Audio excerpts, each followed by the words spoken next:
In this video, I'll show you how to delete multiple Facebook posts at once. So to get started, go ahead and open the Facebook app on your device. Now you can also do this on the website. Head over into your profile. So click on your profile, which you'll find on your home screen. And then in here, click on the three dots beside the edit profile button. So once you click on this, you'll find this. So click on manage post from here. And then from here, you can go ahead and select all of the posts that you want to delete. So you can select multiple Facebook posts here and then use the filter to filter out the specific ones that you really want to delete.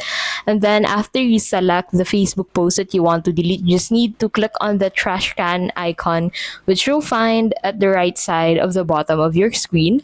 And then once you click on that, you need to confirm deleting this post from your account. And then after you confirm that, you'll be able to delete that post successfully into your account. And that is how you can basically delete multiple Facebook posts at Facebook.